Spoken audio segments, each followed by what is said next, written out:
Hi hello ನಮಸ್ಕಾರ, welcome back to my YouTube channel ಮೇಘನಾ vlogs. Friends, ಇವತ್ತು ಮಂಗಳವಾರ. ಇವತ್ತು ನಾನು ಲೀವ್ ಹಾಕಿದ್ದೆ. ಇವತ್ತು ಆನೇಕಲ್ ಹತ್ರ ಒಂದು ಟೆಂಪಲ್ಗೆ ಹೋಗೋಣ ಅಂದ್ಬಿಟ್ಟು ನಾನು, ಗಿರಿ ಮತ್ತು ಅಮ್ಮ ಮತ್ತು ಮಧು ಹೊರಟಿದ್ವಿ 4 ಜನನು. ಹಾಗೆ ಟಿಫನ್ ಮಾಡಿರಲಿಲ್ಲ, ಹಾಗೆ ದೇವಸ್ಥಾನಕ್ಕೆ ಹೋಗೋದು ಅಂದ್ಬಿಟ್ಟು ಹಾಗೆ ಒಂದು ಬಾಳೆಹಣ್ಣು ಎತ್ಕೊಂಡು ತಿನ್ನೋಣ ಅಂದ್ಬಿಟ್ಟು.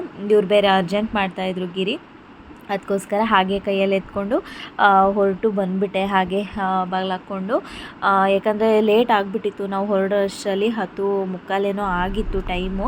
ಅದಕ್ಕೋಸ್ಕರ ಅಮ್ಮನೂ ಅಲ್ಲಿ ವೇಟ್ ಮಾಡ್ತಾಯಿದ್ರು, ಅದಕ್ಕೋಸ್ಕರ ಕಾಲ್ ಮಾಡ್ತಾಯಿದ್ರು. ಅದಕ್ಕೆ ಬಂದ್ವಿ ಅಂತ ಹೇಳ್ತಾಯಿದ್ವಿ. ಅದಕ್ಕೆ ಆನೇಕಲ್ ಹತ್ರ ಒಂದು ಟೆಂಪಲ್ ಇದೆ, ಅಲ್ಲಿಗೆ ಹೋಗ್ತಾ ಇದ್ದೀವಿ ನಾವು. ಅದು ಗಿರಿಯವರು ತಾತ ಇದ್ದಾರಲ್ವ, ಅವ್ರದ್ದು ಮನೆ ದೇವರಂತೆ, ಅದಕ್ಕೋಸ್ಕರ ಹೋಗ್ತಾ ಇದ್ದೀವಿ. ಹಾಗೆ ಮಧ್ಯದಲ್ಲಿ ಟಿಫನ್ ಮಾಡಿರಲಿಲ್ಲ ಅಲ್ಲ, ಹೊಟ್ಟೆ ಹಸಿತಾಯಿತ್ತು ಅಂದ್ಬಿಟ್ಟು ಸೌತೆಕಾಯಿ ತೊಗೊಂಡು ಹಾಗೆ ತಿನ್ನೋಣ ಅಂದ್ಬಿಟ್ಟು ಸೌತೆಕಾಯಿನ ಕಟ್ ಮಾಡಿಸ್ಕೊತಾ ಇದ್ದೀವಿ. ಅಮ್ಮ ಅಲ್ಲಿ ಹೂ ತರೋಕ್ಕೆ ಮಾರ್ಕೆಟಿಗೆ ಹೋಗಿದ್ರು, ಹಾಗೆ ನಿಂತಿದ್ವಲ್ಲ, ಸೌತೆಕಾಯಿ ಕಾಣಿಸ್ತು ಅಂದ್ಬಿಟ್ಟು ತೊಗೊಂಡ್ವಿ. ಹಾಗೆ ದೇವರಿಗೆ ಸೀರೆ ತೊಗೋಬೇಕಿತ್ತು, 2 ದೇವರಿಗೆ ಅಮ್ಮ ಸೀರೆ ತೊಗೊತಾ ಇದ್ರು. ಹಾಗಾಗಿ ಸೀರೆ ತೊಗೊಂಡ್ರು ಅಮ್ಮ. ದೇವರಿಗೆ ಮಡ್ಲಕ್ಕಿ ತುಂಬಿಸ್ತಾ ಇದ್ರು. ಹಾಗೆ ಫಸ್ಟ್ ಇವಾಗ ಟೆಂಪಲ್ ಹತ್ರ ಬಂದಿದ್ದೀವಿ. ಆನೇಕಲ್ ಹತ್ರ ರೀಚ್ ಆಗಿಬಿಟ್ಟು, ಇದು ಪಟ್ಲದಮ್ಮ ಅಂತ ಟೆಂಪಲ್ಲು ದೇವ್ರ ನೇಮು. ಹಾಗೆ ನೋಡಿ ಪೂಜೆ ಮಾಡಿಸ್ತಾ ಇದ್ದೀವಿ. ಈ ಟೆಂಪಲಲ್ಲಿ ಲೇಡಿನೇ ಅಂತೆ ಪೂಜೆ ಮಾಡೋದು. ಅವ್ರ ಮಗನೂ ಮಾಡ್ತಾರಂತೆ, ಅವ್ರ ಮಗ ಇಲ್ಲ ಅಂದಾಗ ಈ ಲೇಡಿನೂ ಮಾಡ್ತಾರಂತೆ ಪೂಜೆನ. ಹಾಗೆ ಇಲ್ಲಿ ಒಂದು ಮೂರ್ತಿ ಇದೆ ನೋಡಿ, ಈ ಥರ ಎಲ್ಲ ನಾನು ನೋಡ್ತಾ ಇರೋದೇ ಫಸ್ಟ್ ಟೈಮು, ಈ ಥರ ಮೂರ್ತಿ ಎಲ್ಲ ಇರೋದು. ಟ್ರೈನ್ ಇಲ್ಲಿ ಹೋಗುತ್ತಾ ಗಿರಿ?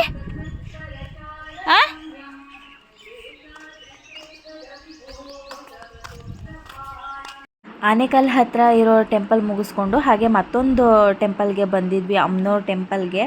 ಈ ದೇವಿ ನೇಮ್ ಏನು ಅಂತ ಗೊತ್ತಿಲ್ಲ, ಇದು ಕೂಡ ಅವರಿಗೆ ಸಂಬಂಧಪಟ್ಟ ದೇವರೇ ಅಂತೆ. ಹಾಗಾಗಿ ಇಲ್ಲೂ ಕೂಡ ಒಂದು ವಿಸಿಟ್ ಮಾಡಿದ್ವಿ. ಹಾಗೆ ಕನಕಪುರದಿಂದ ಬಂದ್ವಿ. ಹಾಗೆ ಅಕ್ವೇರಿಯಂ ನಿನ್ನೆನೇ ಆರ್ಡ್ರ್ ಕೊಟ್ಟು ಬಂದಿದ್ವಿ, ಇವತ್ತು ಅದು ಆಗಿತ್ತು. ಹಾಗೆ ತೊಗೊಂಡು ಬಂದ್ವಿ. ನೋಡಿ ಈ ಥರ ಇವಾಗ ನೀರು ತುಂಬಿಸ್ತಾ ಇದ್ದೀನಿ, ಇದಕ್ಕೆ ಫಿಲ್ಟ್ರ್ ನೀರೇ ಹಾಕಬೇಕು. ಹಾಗಾಗಿ ಇವಾಗ ಅದನ್ನು ಫಿಲ್ಟ್ರ್ ನೀರೇ ಹಾಕಿಬಿಟ್ಟು ತುಂಬಿಸ್ಬಿಟ್ಟು ಎಲ್ಲ ಫಿಶ್ ಎಲ್ಲ ಹಾಕಬೇಕು. ಹಾಗಾಗಿ ಮೋಟ್ರು ಎಲ್ಲ ತಗೊಬಂದಿದ್ದೀನಿ, ಇವತ್ತೆಲ್ಲ ಸೆಟ್ ಮಾಡಬೇಕು ಅಂತ ಮಾಡ್ತಾಯಿದ್ದೀನಿ. ಹಾಗೆ ಬೌಲಲ್ಲಿ ಇತ್ತು ಅಲ್ವಾ ಫಿಶ್ಶು, ಅದು ಒಂಥರ ಚೆನ್ನಾಗಿ ಕಾಣಿಸ್ತಾ ಇರಲಿಲ್ಲ, ಅದಕ್ಕೆ ಅಕ್ವೇರಿಯಂ ತಂದುಬಿಟ್ಟು ಹಾಕೋಣ ಅಂದ್ಬಿಟ್ಟು ನೋಡಿ ಇವತ್ತು 2 ಫಿಶ್ ತಂದಿದ್ದೀನಿ, ಒಂದು ಗೋಲ್ಡು ಒಂದು ವೈಟು ತಂದಿದ್ದೀನಿ. ಯಾಕಂದರೆ ನಾವು ಕೆಲಸ ಮುಗಿಸಿ ಮನೆಗೆ ಬಂದವಾಗ ಇದನ್ನು ನೋಡಿದವಾಗ ಇಷ್ಟು ಮನಸ್ಸಿಗೆ ಒಂಥರ ತುಂಬ ಖುಷಿ ಕೊಡುತ್ತೆ. ನೋಡಿ ಇವಾಗ ಫೈನಲ್ ಆಗಿ ನೀರೆಲ್ಲ ತುಂಬಿಸ್ಬಿಟ್ಟು ಫಿಶ್ ಹಾಕಿದ್ದೀನಿ. ಇನ್ನೂ ಫಿಶ್ ತರಬೇಕು, ಬಟ್ ಇವಾಗ ಇಷ್ಟೇ ಸಾಕು ಅಂದ್ಬಿಟ್ಟು ಇಟ್ಟಿದ್ದೀನಿ. ತುಂಬಾ ಖುಷಿ ಆಗುತ್ತೆ ಕೆಲಸದಿಂದ ಮನೆಗೆ ಬಂದು ಇದನ್ನು ನೋಡಿದವಾಗ, ಮನಸ್ಸಿಗೆ ತುಂಬ ಹಿತ ಅನಿಸುತ್ತೆ. ನೆಕ್ಸ್ಟ್ ಡೇ ವ್ಲಾಗ್ ಮಾಡ್ತಾಯಿದ್ದೀನಿ. ನಿನ್ನೆ ವ್ಲಾಗ್ ಕಂಟಿನ್ಯೂ ಮಾಡೋಕ್ಕಾಗಿಲ್ಲ. ನೋಡಿ ಪೂಲ್ ಯಾವ ರೇಂಜಿಗಾಗಿದೆ ಅಂತ, ಎಲ್ಲ ಗ್ರೀನ್ ಆಗಿಬಿಟ್ಟಿದೆ. ಮತ್ತು ನೆಕ್ಸ್ಟು ಶನಿವಾರ ಗೆಸ್ಟ್ ಬರೋ ಅಷ್ಟರಲ್ಲಿ ಮತ್ತೆ ಕ್ಲಿಯರ್ ಮಾಡಿಸ್ಬೇಕು. ಪ್ರೇಮ್ ಆಂಟಿ ಈಗಷ್ಟೇ ಕಾಣಿಸಿದ್ರು, ಎಲ್ಲ ಕಾಣಿಸ್ತಿಲ್ಲ. ನಾನು ಎಲ್ಲೋದ್ರಪ್ಪ, ಈಗಷ್ಟೇ ಆ ಕಡೆಯಿಂದ ನೋಡಿದ್ದೀನಿ. ಹಾಂ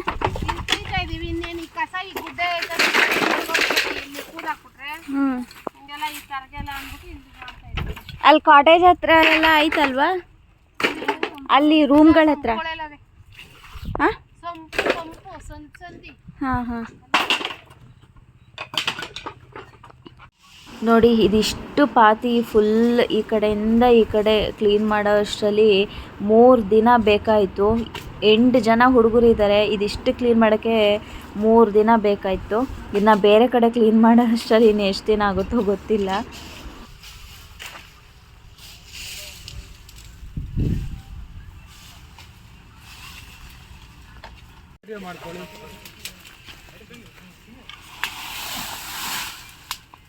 ಅಯ್ಯೋ ಫುಲ್ ಬರುತ್ತೆ ಕಾಣೋ ಬೆಂಕಿ, ಭಯ ಆಗ್ತಿದೆ. ಬಿಸಿಲಲ್ಲಿ ಬೇರೆ ಹಾಕ್ಬಿಟ್ಟಿದ್ದೀವಿ.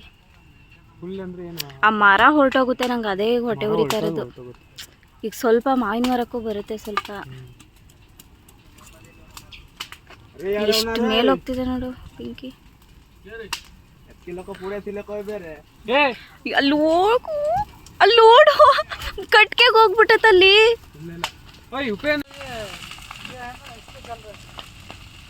ಅಲ್ಲಿ ನೀರಕ್ಕ ಕೇಳೋ ಅವನಿಗೆ.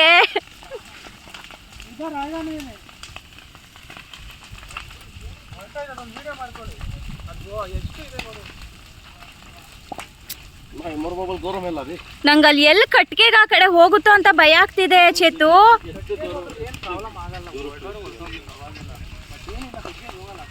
ನಂಗೆ ಮರ ಹೊಂಟೋಯ್ತು. ಅಯ್ಯೋ ನೀರ್ ಹಾಕ್ರು.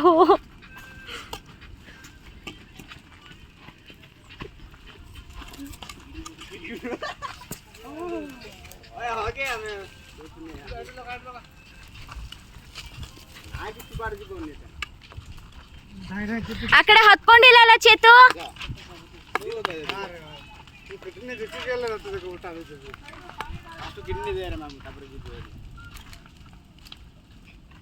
ನೋಡಿ ಎಲ್ಲ ಉರಿದು ಇವಾಗ ಎಷ್ಟು ಶಾಂತವಾಗಿದೆ. ತುಂಬಾ ಹೆದರಿಸ್ಬಿಟ್ಟಿತ್ತು ನಮ್ಮನ್ನು ಈ ಬೆಂಕಿ. ಇವಾಗ ಶಾಂತವಾಗಿ ಎಲ್ಲ ಉರಿದು ಬೂದಿಯಾಗಿದೆ. ಹೆಲೋ, ಇವತ್ತು ಟೈಮ್ ಬಂದು ಇನ್ನೇನು 7:15 ಏನೋ ಆಗ್ತಾ ಬರ್ತಾ ಇದೆ. ನಾನು ಕೂಡ ಡ್ಯೂಟಿಯಿಂದ ಮನೆಗೆ ಬರೋದು ಸ್ವಲ್ಪ ಲೇಟ್ ಆಯಿತು. 6:30 ಆಯಿತು ಮನೆಗೆ ಬರೋದು. ಇವತ್ತಂತೂ ತುಂಬಾ ಸುಸ್ತಾಗಿದೆ. ನೋಡಿರ್ತೀರ, ಇವತ್ತಂತೂ ತುಂಬ ಕೆಲಸ ಆಯಿತು. ಎಲ್ಲ ಹುಡುಗರ ಹತ್ರ ಕೆಲಸ ಮಾಡಿಸಿ, ಹಾಗೆ ನಾನು ಕೂಡ ಸ್ವಲ್ಪ ಮಾಡಿದೆ. ಯಾಕಂದರೆ ಎಲ್ಲ ಅವ್ರಿಗೆ ಬಿಟ್ಟರೆ ಪಾಪ ಅವ್ರಿಗೂ ಅನಿಸುತ್ತೆ, ಇವ್ರು ಮಾಡಿಸ್ತಾ ಇದ್ದಾರೆ, ಇವರು ಸ್ವಲ್ಪ ಮಾಡಲ್ಲ ಅಂತ ನಮಗೆ ಅನಿಸುತ್ತೆ. ಅವರು ಏನು ಅನ್ಕೋತಾರೋ ಅಂದ್ಬಿಟ್ಟು ಅದಕ್ಕೆ ನಾನು ಸ್ವಲ್ಪ ಅವ್ರ ಜೊತೆನೇ ಕೈ ಹಾಕ್ಬಿಟ್ಟು ನಾನು ಮಾಡ್ತಾಯಿದ್ದೀನಿ, ನೀವು ಮಾಡಿ ಅಂತ ಹೇಳ್ಬಿಟ್ಟು ಮಾಡಿಸಿದ್ದೀನಿ. ಯಾಕಂದರೆ ನಾವೇ ಮಾಡ್ರಪ್ಪ ಅಂತ ಹೇಳಿದ್ರೆ ಅವ್ರಿಗೂ ಬೇಜಾರಾಗುತ್ತೆ ಅಲ್ವಾ. ನೋಡಿ, ಇವ್ರು ನಿಂತ್ಕೊಂಡು ಮಾಡಿಸ್ತಾ ಇದ್ದಾರೆ, ಇವರು ಸ್ವಲ್ಪ ಮಾಡಿದ್ರೆ ನಮಗೂ ಹೆಲ್ಪ್ ಆಗುತ್ತಲ್ವ ಅಂತ ಅವ್ರ ಥಿಂಕಿಂಗ್ ಬರುತ್ತೆ ಅಂತ ನಾನು ಸ್ವಲ್ಪ ಕೆಲಸ ಮಾಡಿದೆ ಇವತ್ತು. ಹಾಗಾಗಿ ಇವತ್ತೊಂದು ಸ್ವಲ್ಪ ಫುಲ್ ಟಯರ್ಡ್ ಆಗಿಬಿಟ್ಟಿದ್ದೀನಿ. ಯಾಕಂದರೆ ನಿಂತ್ಕೊಂಡು ಕೆಲಸ ಮಾಡಿಸೋದ್ರಲ್ಲೂ ತುಂಬ ಕಷ್ಟ ಇದೆ. ಯಾಕಂದರೆ ಅವರು ಸ್ವಲ್ಪ ಮಾಡ್ತಾರೆ, ಆಮೇಲೆ ಮತ್ತೆ ಸ್ವಲ್ಪ ಫೋನ್ ಹಿಡ್ಕೊಂಡು ಕೂತ್ಕೊಬಿಡ್ತಾರೆ. ನಾವು ನೋಡೋದಕ್ಕೆ ಸ್ವಲ್ಪ ಚಿಕ್ಕ ಕೆಲಸ, ನಾವು ಬಾಯಲ್ಲಿ ಹೇಳೋದು ಈಸಿ, ಬಟ್ ಅದು ಮಾಡೋದು ತುಂಬ ಕಷ್ಟ ಇದೆ. ಯಾಕಂದರೆ ಅವ್ರನ್ನ ನಾವು ಕೂರಿಸಿ ಅವ್ರನ್ನ ನಾವು ಹಿಡ್ಕೊಂಡು ಬಂದು ಮಾಡಿ ಅಂತ ಹೇಳೋದ್ರಲ್ಲಿ ಇರೋ ಕಷ್ಟ ಮಾಡಿಬಿಡ್ಬೋದು ಈಸಿಯಾಗಿ. ಬಟ್ ಅವ್ರನ್ನ ಕರ್ಕೊಂಡು ಬಂದು ಮಾಡಿ ಅಂತ ಹೇಳೋದು ತುಂಬ ಕಷ್ಟ ಇದೆ ಅದು. ಯಾಕಂದರೆ ಒಂದು ಸತಿ ಹೇಳ್ಬೋದು, 2 ಸತಿ ಹೇಳ್ಬೋದು, ತುಂಬ ಸತಿ ಅವರು ಕೂತವಾಗ ಮೊಬೈಲ್ ಹಿಡ್ಕೊಂಡವಾಗ ಮಾಡ್ರೋ ಅಂತ ಹೇಳೋಕ್ಕಾಗಲ್ಲ.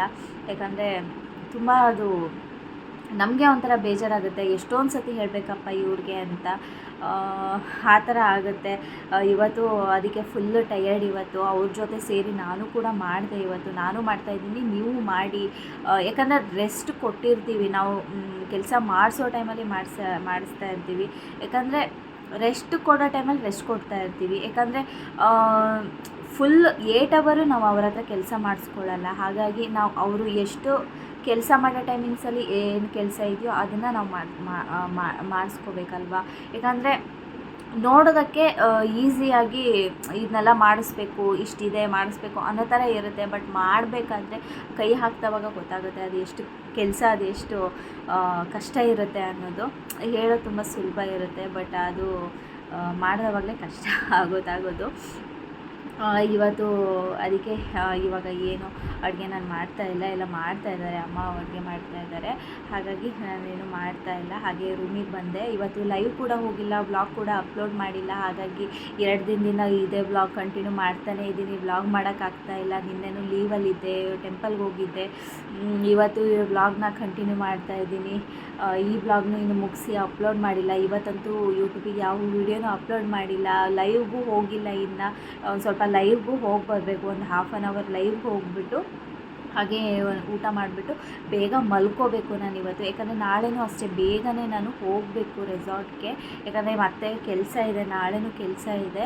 ಕಂಪ್ಲೀಟ್ ರೆಸಾರ್ಟ್ ಒಂದು ಸತಿ ಕ್ಲೀನ್ ಮಾಡ್ಕೊಬಿಟ್ರೆ ಆಮೇಲೆ ಸ್ವಲ್ಪ ಅದನ್ನು ಮೇಂಟೈನ್ ಮಾಡಿಕೊಂಡ್ರೆ ಆಮೇಲೆ ನೀಟಾಗಿ ಕಾಣಿಸುತ್ತೆ ಅಂತ. ಯಾಕಂದರೆ ನಮ್ಮ ರೆಸಾರ್ಟು ನಮಗೆ ಚೆನ್ನಾಗಿ ಕಾಣಿಸ್ಬೇಕು ಅಂತ.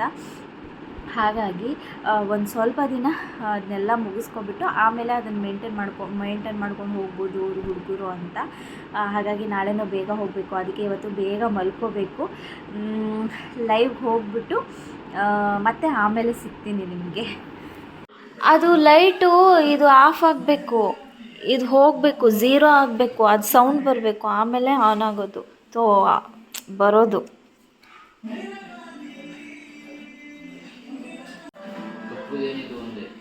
ಏನದು ಗೊತ್ತಿಲ್ಲ, ಅದು ಏನು ಅಂತ. ಬಟ್ಟೆ ಗಿಟ್ಟಿಲ್ಲ.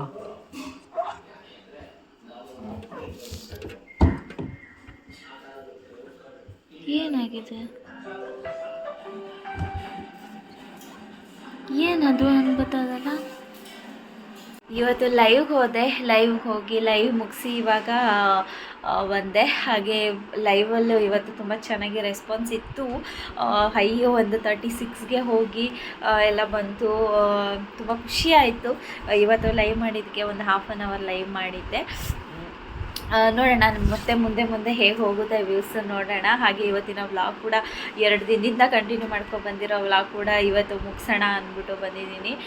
ಹಾಗೆ ನನ್ನ ಚಾನಲ್ಗೆ ಹೊಸಬರಾಗಿದ್ದರೆ ಪ್ಲೀಸ್ ನನ್ನ ಚಾನಲ್ನ ಸಬ್ಸ್ಕ್ರೈಬ್ ಮಾಡ್ಕೊಳ್ಳಿ. ಹಾಗೆ ಪಕ್ಕದಲ್ಲಿರೋ ಬೆಲ್ಲೈಕನ್ ಕೂಡ ಪ್ರೆಸ್ ಮಾಡಿ. ಹಾಗೆ ಲೈಕ್ ಮಾಡಿ, ಶೇರ್ ಮಾಡಿ, ಕಮೆಂಟ್ ಮಾಡಿ, ನನಗೆ ಸಪೋರ್ಟ್ ಮಾಡಿ. ನನ್ನ ವೀಡಿಯೋಸ್ ಎಲ್ಲ ನೋಡಿ, ಸ್ಕಿಪ್ ಮಾಡ್ದೇ ನೋಡಿ. ಹಾಗೆ ಲೈಕ್ ಮಾಡಿ, ಶೇರ್ ಮಾಡಿ, ಕಮೆಂಟ್ ಮಾಡಿ, ಸಬ್ಸ್ಕ್ರೈಬ್ ಮಾಡಿ, ನಿಮ್ಮ ಫ್ಯಾಮಿಲಿ ಫ್ರೆಂಡ್ಸ್ಗೆಲ್ಲ ಸಜೆಸ್ಟ್ ಮಾಡಿ ಅಂತ ಹೇಳ್ತಾ ಇವತ್ತಿನ ಈ ಚಿಕ್ಕದಾದ ವ್ಲಾಗನ್ನು ಇಲ್ಲಿಗೆ ಎಂಡ್ ಮಾಡ್ತಾಯಿದ್ದೀನಿ. Thank you so much. Bye bye.